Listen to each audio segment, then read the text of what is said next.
मी आज तुम्हाला घेऊन जाणार आहे मुंबईमधल्या एका मिनी साऊथ इंडियामध्ये, ज्याचं नाव आहे माटुंगा। सो हे आहे माटुंगा सर्कल आणि इकडनं सर्कलला वेढा घेतला आणि दुसऱ्या लेफ्टमध्ये शिरल्यानंतर पहिला आपला स्टॉप आहे तो म्हणजे मद्रास कॅफे, जिथे आम्ही नेहमीच साऊथ इंडियन खायला जातो। आम्हाला अत्यंत आवडतं, अत्यंत प्रिय असं आहे मद्रास कॅफे। आज चक्क वेटिंग नव्हतं आणि आम्हाला गेल्या गेल्या आत बसायला जागा मिळाली। असा हा त्यांचा साधासा मेनू आहे आणि 1914 पासून हे रेस्टॉरंट इकडे आहे।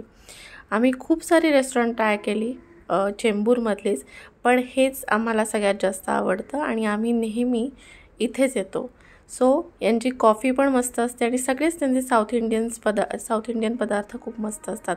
आमचा फेवरेट आहे इकडचं रस्सम। रस्सम म्हणजे आपलं चिंचेचं सार असतं तसंच असतं, फक्त त्याला एक स्ट्रॉंग फोडणी असते। मिरे असतात, लवंग असतं, कढीपत्ता आणि असं स्ट्रॉंग फ्लेवर असतो आणि घशाला अत्यंत बरं वाटतं ते प्यायल्यावर। मी मागवला होता set dosa with butter, white butter. यांचं बटर अत्यंत छान असतं, आपण घरी बटर करतो तसंच असतं आणि सेट डोसा तर एकदम मस्त असतो। म्हणजे एक सेट डोसा खाल्ला की तुमचं पोट भरून जातं।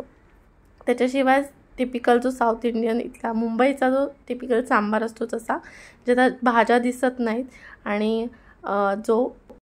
जसं आपल्या महाराष्ट्रात मिळतो तसा अजिबात नसतो, अत्यंत वेगळा असतो। त्याच्याशिवाय आम्ही मागवला होता रवा मसाला डोसा।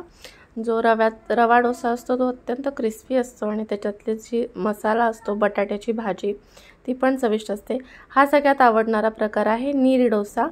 नारळाच्या दुधापासून बनवलेला डोसा आणि त्याच्याशिवाय त्याच्यासोबत चटणी आणि हे जे आहे जे आपण मोदकाचं सारण असतं ना, उकडीच्या मोदकाचं, तेच सारण असतं, अत्यंत चविष्ट असतं। आणि हा डोसा आणि ते सारण असं एकत्र खाल्लं की आपल्या मोदकांचीच आठवण येते। अत्यंत चविष्ट असतं, एकदम यम्मी। तुपात बनवलेलं असतं सगळं काही, साजूक तुपात, त्यामुळे हेल्दी असतं। त्याच्याशिवाय आम्ही वडा मागवला होता। वडा अत्यंत क्रिस्पी, अत्यंत हलका, कुठेही त्याला असा जडपणा नव्हता, खायला अत्यंत चविष्ट होता। खूप जास्त मसाले नाही, दडस नाही, खुसखुशीत अत्यंत असा हा वडा होता आणि त्याच्यासोबत सुद्धा चटणी आणि सांबार, जे मुंबईचं जसं सांबार असतं तसंच। त्याच्यानंतर आम्ही मागवली होती शेवट कॉफी, कापी। त्याच्याशिवाय त्यांच्या टिपिकल स्टाईलमध्ये ते कापी आणून देतात आणि मग ते मिक्स करून देतात 2 भांड्यांमध्ये आणि ही भांड्यामधली फेसाळलेली गरम गरम कॉफी, जी प्यायल्यावर तरतरीतपणा येतो। कॅफे मद्रास तुम्हाला सगळ्यांना मोस्टली माहितीच असेल, मुंबईचं फेमस रेस्टॉरंट आहे, खूप जुनं आहे, त्यांना खूप सारे अवॉर्ड्स मिळालेले आहेत। इथे ठिकठिकाणी तुम्हाला दिसेल देवदेवतांचे फोटो असतात, त्यांना हार घातलेले असतात, तांब्या पितळ्यांची भांडी असतात, साधा ॲम्बियन्स असतो, स्वच्छ असतो, टेस्टी असतो आणि म्हणून आम्हाला हे खूप जास्त आवडणारे रेस्टॉरंटपैकी एक आहे।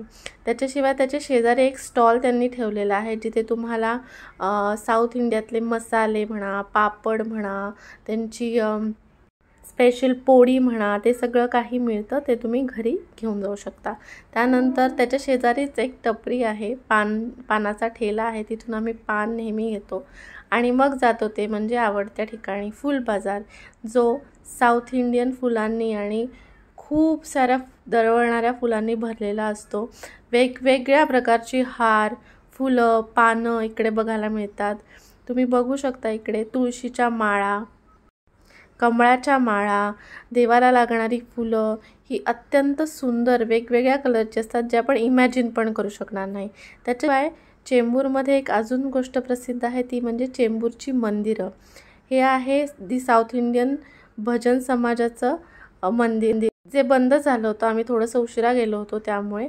त्याच्याशिवाय इथे अनेक मंदिर आहेत, लक्ष्मीनारायण आहे, नरसिंह लक्ष्मी मंदिर आहे, हनुमान मंदिर आहे, गणपतीची मंदिरं आहेत। सो मला माटुंगा हा एरिया प्रचंड आवडतो, कारण हा खूप कल्चर्ड एरिया आहे आणि असेच नवनवीन ब्लॉग बघण्यासाठी माझ्या चॅनलला सबस्क्राईब करा आणि फॉलो करा। थँक्यू।